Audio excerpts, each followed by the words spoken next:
So, try natin ang eyebrow stamp na ito. At mamili tayo ng stencil for the makapal, the heroine. Ito ang aking kilay. I like that. So, haba naman natin ang kilay na to. Ayan. Sugar natin.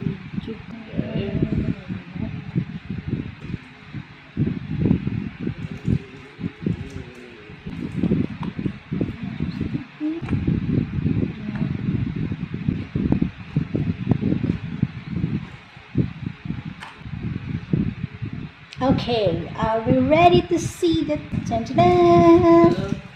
1, 2, chewing! Pwede. Ay! Akala ko prepare, pero iba-iba pala siyang stencil. So, babaliktarin mo na lang siya para sa left. Anyway, so yun. Dun sa kaninang pinakita ko, meron pa iba. Para dito naman.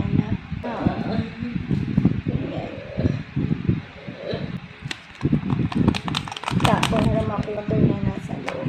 Medyo mali yun. Go! Ding, ding, ding, ding, ding, ding, ding, ding. Ding, ding, ding, ding, ding, ding, ding, ding. Baka pwede mo siyang gamitin.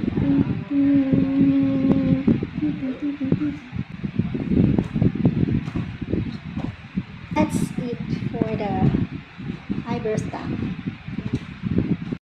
Now, tingnan natin kung madali siyang matanggal. Ay, dali niya tanggal. Ay, ang dali niya natanggal. Ay. So, meron kang ibang eyebrow powder na something na pwede mong gamitin. Andun siya sa loob. Kasi kailangan ko siya pigang ganyan. Tapos, kailangan siya gagawin. It works. Use a stencil and then just use this spot. Yun lang. Thank you all for watching. Don't forget to subscribe. Bye-bye.